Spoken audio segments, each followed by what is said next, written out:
मित्रों, प्रति स्त्री को मासिक धर्म हर माह आता है और हर स्त्री को मासिक धर्म की इस पीड़ा से गुजरना पड़ता है। और आपके मन में अक्सर यह सवाल उठता है कि आखिर महिलाओं को ही क्यों हर महीने इस शारीरिक पीड़ा को सहन करना पड़ता है। तो आइए जानते हैं कि स्त्री को प्रति माह मासिक धर्म क्यों आता है। एक बार माता पार्वती भोलेनाथ जी से मिलने जाती हैं और पूछती हैं, हे प्रभु, स्त्री को प्रतिमाह मासिक धर्म क्यों आता है और हर माह स्त्री को इस पीड़ा से क्यों गुजरना पड़ता है। तो भोलेनाथ जी माता पार्वती से कहते हैं, इसका उत्तर मैं तुम्हें एक कथा के माध्यम से देता हूं, और यदि तुमने कथा को पूरा मन लगाकर सुना तो तुम्हें तुम्हारे प्रश्न का उत्तर अवश्य मिल जाएगा। तो माता पार्वती कहती हैं, प्रभु, आप कथा सुनाओ। मैं पूरे ध्यान से कथा को सुनूंगी और अपने प्रश्न का उत्तर जानकर ही रहूंगी। तो भोलेनाथ जी कहते हैं, एक बार गुरु बृहस्पति इंद्रदेव से नाराज हो गए थे और इस बात का फायदा उठाकर असुरों ने देवलोक पर प्रहार कर दिया और इंद्रदेव को अपना सिंहासन छोड़कर भागना पड़ा। और असुरों से खुद को बचाते हुए इंद्रदेव सृष्टि के रचनाकार ब्रह्मा जी के पास पहुंच गए और ब्रह्मा जी को सारी बात बताई। तो ब्रह्मा जी को जब यह पता चला कि देवलोक पर असुरों ने कब्जा कर लिया है, तो ब्रह्मा जी ने इंद्रदेव से कहा, यदि तुम्हें देवलोक वापस पाना है तो इसके लिए तुम्हें एक ब्रह्मज्ञानी की सेवा करनी होगी।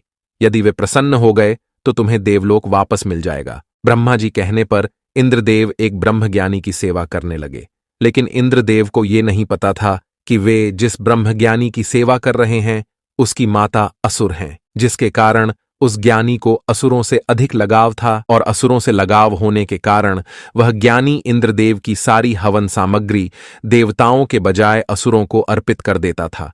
जब इंद्रदेव को इस बात का पता लगा तो उन्होंने क्रोध में आकर उस ज्ञानी की हत्या कर दी और भगवान विष्णु ने ब्रह्म हत्या जैसे पाप की सजा से बचने के लिए इंद्रदेव से कहा कि हे इंद्रदेव, इस पाप से बचने के लिए आपको पेड़, भूमि, जल और स्त्री में अपना थोड़ा थोड़ा पाप बांटना होगा और सभी को एक एक वरदान भी देना होगा। और भगवान विष्णु के कहे अनुसार इंद्रदेव ने सबसे पहले पेड़ से पाप का एक अंश लेने का अनुरोध किया। तब पेड़ ने पाप का एक चौथाई हिस्सा लिया, जिसके बदले में इंद्रदेव ने पेड़ को वरदान दिया कि मरने के बाद स्वयं ही पेड़ अपने आप को जीवित कर सकता है। इसके बाद इंद्रदेव के अनुरोध करने पर जल ने पाप का कुछ हिस्सा ले लिया और बदले में इंद्रदेव ने उसे अन्य वस्तुओं को पवित्र करने की शक्ति प्रदान की। इसी वजह से हिंदू धर्म में जल को पवित्र माना जाता है और पूजा पाठ में इस्तेमाल किया जाता है। और फिर भूमि ने भी इंद्रदेव के पाप का कुछ अंश ले लिया, जिसके बदले में इंद्रदेव ने भूमि को वरदान दिया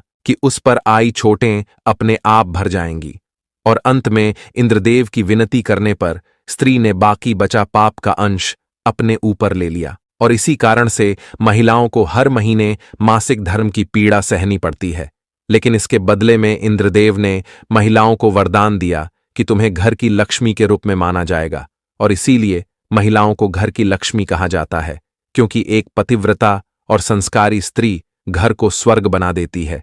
और इसीलिए हमें महिलाओं और बेटियों का सम्मान करना चाहिए, क्योंकि ऐसा करने से माता लक्ष्मी प्रसन्न होती हैं। और जो मनुष्य बहन बेटियों का सम्मान करता है उसके घर में कभी भी धन दौलत की कमी नहीं होती है। आपको यह वीडियो कैसी लगी हमें कमेंट में जरूर बताएं। साथ और हमारे चैनल को सब्सक्राइब करें और बेल आइकन को प्रेस कर लें।